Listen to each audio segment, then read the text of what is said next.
My name is Danny Sullivan. I'm 32 years old. I work as a night cleaner at Ashfield Park, home of Ashfield United FC. If you follow English football, you'll know the club. Mid-table Premier League side, been around since 1892. The stadium holds 41,000 people. On match day, it's deafening. The roar of the crowd, the chants, the songs, it's like the building itself is alive. But after the final whistle, after the last fan leaves and the turnstiles lock, after the players head home and the media pack up their cameras, that's when I start to work. Me and my crew of 12 others, we clean the stands, empty the bins, mop the concourses, scrub the toilets. We work from 11 PM until 6 AM, 6 nights a week during the season. It's hard graft. Minimum wage, your back aches, your hands smell like bleach and stale beer, and you go home exhausted. But it's steady work, and I need steady work. I've been doing this for 4 years. In that time, I've learned 3 things about empty football stadiums. 1. They're never truly silent. 2. They're never truly empty. And 3. Some parts of Ashfield Park should never be cleaned alone. It started small, little things you could explain away. Hearing footsteps in the stand above you when no one else was up there. Finding a scarf draped over a seat in the section you just finished cleaning. Smelling cigarette smoke in the toilet, even though smoking's been banned for years. The older cleaners had stories, legends, things they heard from the crew before them. Most of it was bollocks, I thought. Just night shift workers trying to scare the new guy. Until I met Tommy Brennan. Tommy had worked at Ashfield Park for 38 years, started as a turnstile operator in the 80s, moved to stadium maintenance, eventually became head of the cleaning crew. He was 67, thin, grey-haired, with hands like leather and voice roughened by decades of cigarettes. He'd seen everything: riots, regulations, the old cop stand before it was demolished. He was supposed to retire at the end of the season, but 3 weeks ago, Tommy was found dead in the north stand. Heart attack, they said. He'd been cleaning row M, section 117, collapsed right there in the aisle. The paramedics said it looked like he'd been running. His face was locked in an expression of absolute terror. They removed his body at 4 AM. I helped carry the stretcher. After Tommy died, they promoted me to night supervisor. I didn't want the job, but I needed the extra £2 an hour. On my first night as supervisor, I found something in Tommy's locker. A notebook. It was old, the pages were yellowed, the corners dog-eared. Tommy's handwriting filled every page, tight, cramped, obsessive. The first entry was dated August 1986. North stand, section 117, row M, seat 4. Something sits there. I've seen it 3 times now. Always the same seat, always between 2 and 3 AM. It's not a person, but it's shaped like one. Tonight, I heard singing, "You'll never walk alone," but wrong. The words were backwards, or inside out. I can't explain. I told Bill. He laughed, said I'd been on the night shift too long, but he's never worked the north stand alone. I flipped forward. The entries continued for years, dozens of them, hundreds. Tommy had been documenting things, events, encounters, rules he'd learned. I sat in the break room and read the whole notebook. By the time I finished, my hands were shaking. The last entry in Tommy's notebook was dated 3 weeks ago, the night he died. It simply said, "I broke rule 4, God forgive me." Before that, on the inside back cover, Tommy had written a list in red pen. Ashfield Park night shift rules. 1. Never clean the north stand, section 117, row M, seat 34. Mark it as damaged on your report and move on. 2. If you hear singing when the stadium is empty, do not try to find the source. Finish your section and leave immediately. 3. The trophy room locks from the inside at midnight. Do not attempt to open it until 6 AM. 4. If you see someone in a red and white scarf standing at the tunnel entrance, do not approach them. Do not speak to them. Walk away. They are waiting for a match that ended 35 years ago. 5. The players' tunnel echoes. Sometimes you'll hear boots on concrete, like someone running onto the pitch. This is normal. Do not go into the tunnel to investigate. 6. If all the lights in the south stand go out at once, evacuate the stadium immediately. Call Martin, facilities manager. Do not attempt to restore power yourself. 7. During derby weeks, matches against Riverside FC, you may hear chanting from the away end. Even when the stadium is empty, ignore it. Do not respond. Do not join in. 8. There is a door under the west stand marked Storage 1974. It's always locked. If you ever find it open, leave the stadium and do not return until sunrise. 9. Sometimes you'll find programs on the seats, old ones from the 50s, 60s, 80s. Collect them and leave them in the lost property office. Do not read them. Do not take them home. 10. The CCTV in the east stand, camera 12, sometimes shows a full crowd in the seats, even when the stand is empty. This is a glitch. Ignore it. 11. If you ever see a young boy in the family stand, sitting alone, wearing 1989 home kit, leave him. He's waiting for his dad. 12. The groundkeeper's shed near the pitch is never locked, but you should never go inside after midnight. Trust me on this. At the bottom, in shaky handwriting, Tommy had added one final note. These aren't superstitions, they're survival. I've lost 3 friends to this place. Don't be the 4th. I should have quit right then, but I didn't, because that night I had to clean the north stand. The north stand is the oldest part of Ashfield Park. It was built in 1923, back when terraces were concrete steps and crowds stood shoulder to shoulder. It's been renovated since, seats installed, safety barriers added, but the bones of the old stand are still there. Section 117 is near the top, row M, right in the centre. The view's perfect. You can see the entire pitch, the tunnel, both goals. It's where the die-hard fans sit, the ones who've had season tickets for decades, the ones who sing every song, know every chant. It's also where seat 34 is located. I'd avoided it for the first 3 hours of my shift, but by 2 AM, I'd run out of excuses. I grabbed my cleaning cart, a black bin bag and a torch, and I went up. The north stand at night is different from the others. The lights don't reach all the way to the back rows.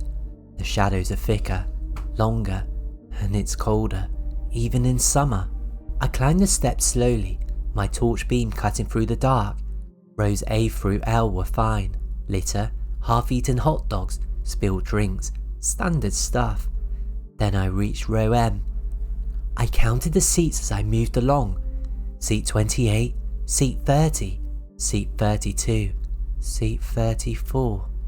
It looked normal, just a plastic seat, red, slightly faded, same as all the others. But something about it made my skin crawl. I stopped a few feet away. The air around the seat was wrong, heavier, like the pressure had changed, and it was freezing. I could see my breath. I remembered the rule, never clean section 117, row M, seat 34, mark it as damaged, and just move on. I pulled out my clipboard and wrote, seat 34, damaged, requires maintenance. Then I turned to leave.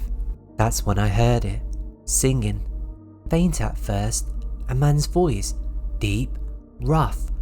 You'll never walk alone. The Ashfield United anthem, sung at every match by thousands of fans. But this wasn't thousands, it was one voice, and it was coming from behind me. I turned slowly. Seat 34 wasn't empty anymore. A man was sitting there. He was in his 60s, maybe older.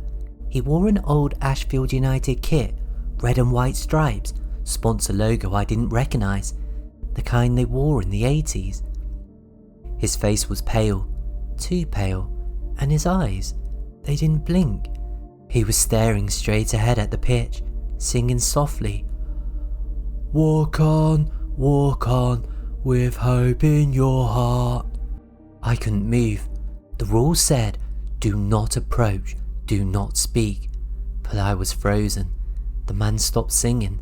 Slowly, he turned his head towards me. His mouth didn't move, but I heard his voice inside my head. "Are they playing today?" I shook my head. No match today." He looked confused, sad. "But I have my ticket. I've been waiting." He held up his hand.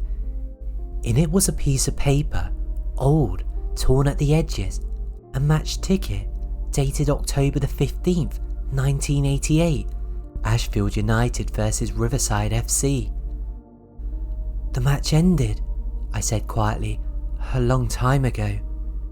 He looked down at the ticket, then, very slowly, he began to fade. Not disappear, fade, like someone turning down the brightness on the screen. Within seconds, he was gone. The seat was empty, but the cold remained. I didn't finish cleaning row M. I marked the whole section as completed and got the hell out. I told the crew what I'd seen. Most of them didn't believe me. A few nodded knowingly. One of the older women, Maria, said, "That's Bill Cassidy. He's been in that seat since the 80s. Died at the match. Heart attack during the derby. They say he's never left." "Why doesn't someone, I don't know, help him move on?" Maria shook her head. "Some fans just never leave the ground, love. This place is in their blood." That night, I was assigned to clean the concourses near the players' tunnel. The tunnel connects the pitch to the dressing rooms. It's where players walk out before the match, where they stand in the dark, waiting for the roar of the crowd. At night, it's just a concrete corridor, fluorescent lights, echoes. But according to Rule 5, the players' tunnel echoes. Sometimes you'll hear boots on concrete, like someone running onto the pitch. This is normal. Do not investigate.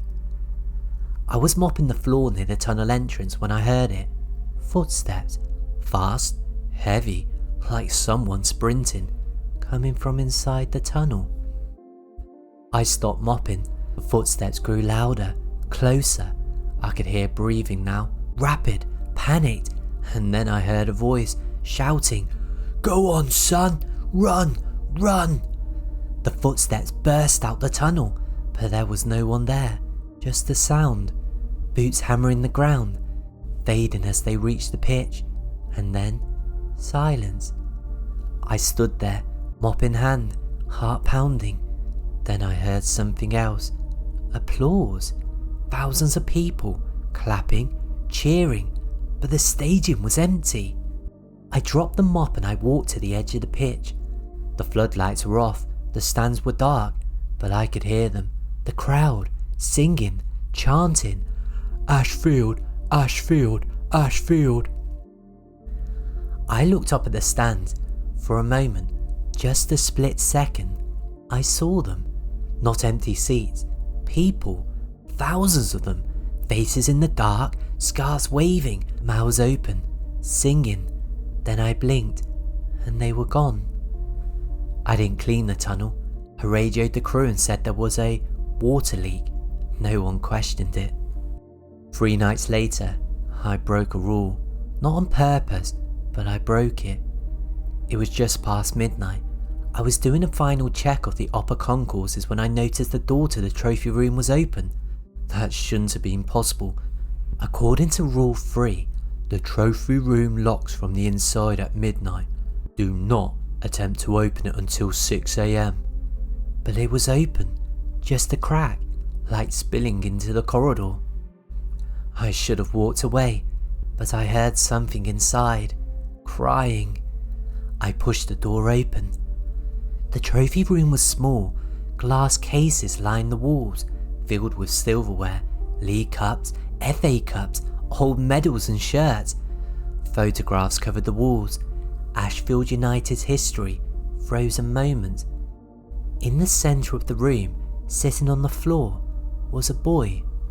He was maybe 8 or 9 years old. He wore an Ashfield United kit, the 1989 home shirt, red and white stripes.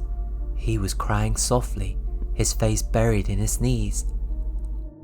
"Hey," I said gently, "are you alright, mate?"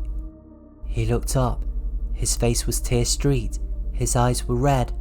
"I'm waiting for my dad," he said. "He said he'll meet me here after the match, but he hasn't come."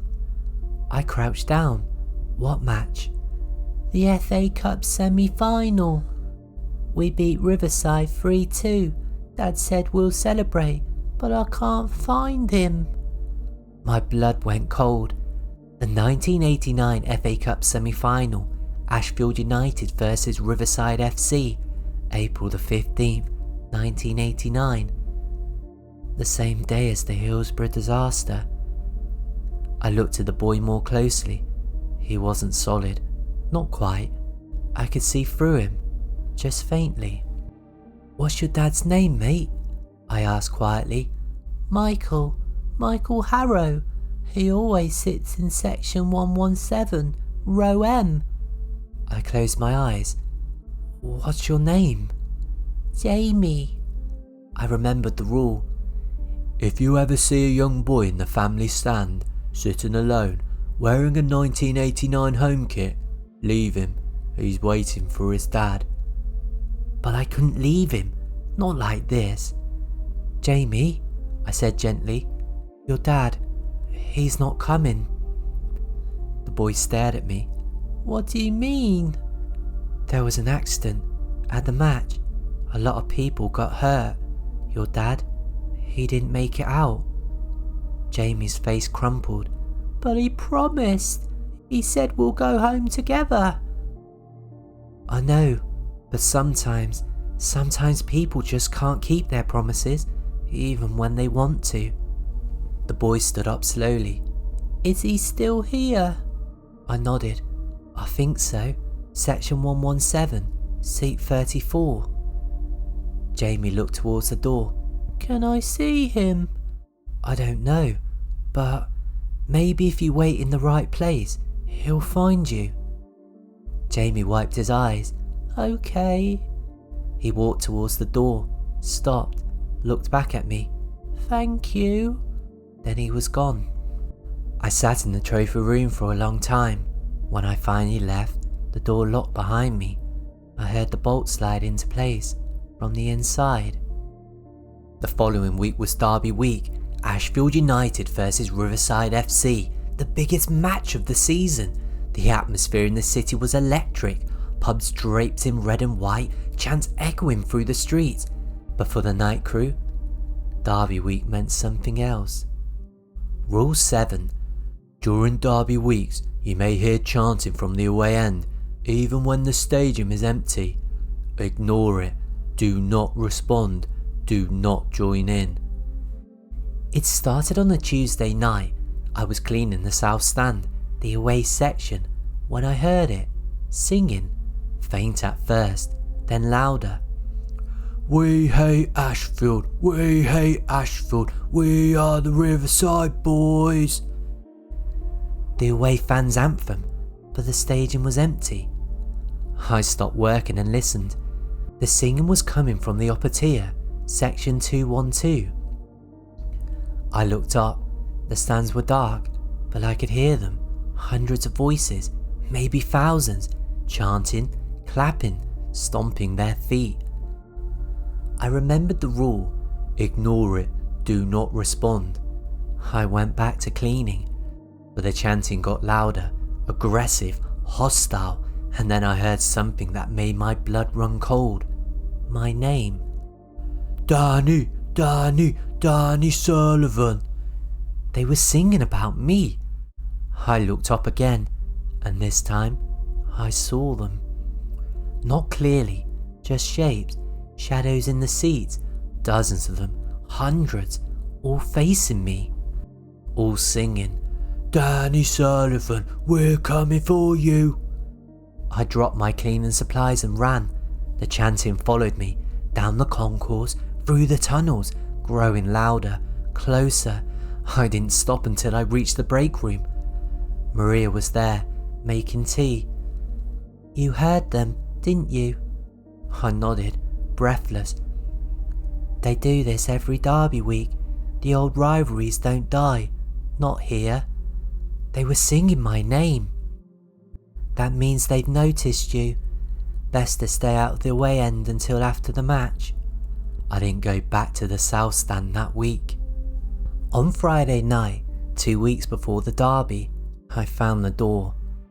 Rule 8. There is a door under the West Stand marked Storage, 1974. It is always locked. If you find it open, leave the stadium and do not return until sunrise. I was doing a final check on the lower concourse when I saw it.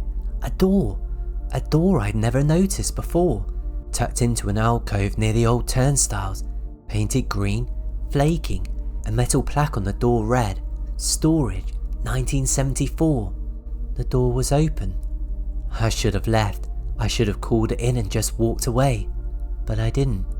I stepped inside. The room was small, no windows, a single bare bulb hanging from the ceiling.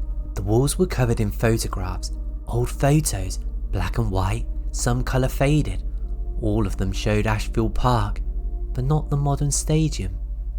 The old one, from the 60s, 70s, terraces packed with fans, mud-covered pitches, players in wool kits. But something was wrong with the photos.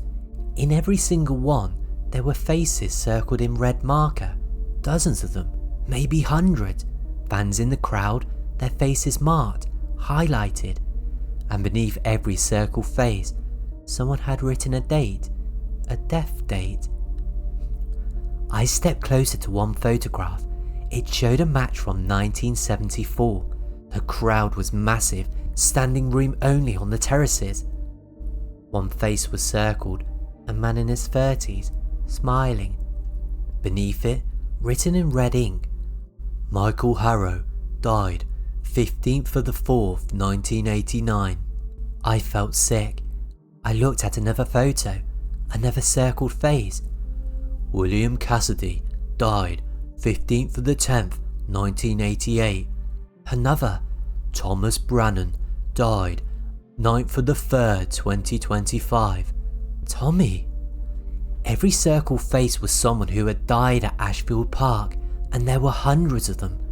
I backed towards the door, and that's when I saw it. On the far wall, a new photograph had been pinned. Recent, colour, high resolution. It showed the stadium, empty stands, night shift, and at the centre of the photo, standing on the pitch, was me. My face was circled in red. Beneath it, in fresh ink, someone had written, Daniel Sullivan, died. The date was blank. I ran. I didn't go back to work that night, or the next. I called in sick, told them I had the flu. But on Sunday, match day, they called me. Emergency, they needed extra cleaners. Post-match deep clean after the derby, double pay. I said no, but my landlord had texted that morning. Rent was overdue. I needed the money. I went in. The match ended at 5 PM. Ashfield won 2-1. The stadium was electric. By 11 PM, the crowds were gone, the gates locked, and I started my shift. Everything was fine for the first hour, and then the lights went out. All of them. Every single light in the stadium. The concourses, the stands, the pitch. Total darkness. Rule 6. If all the lights in the south stand go out at once, Evacuate the stadium immediately. But this wasn't just the south stand, this was everything. I grabbed my torch and radioed the crew. No response. I tried my phone. No signal. I was alone. I made my way towards the exit, using my torch to navigate the corridors. But every corridor I turned down led back to the pitch. It didn't matter which direction I went, I always ended up at the players' tunnel. I stood at the tunnel entrance, breathing hard.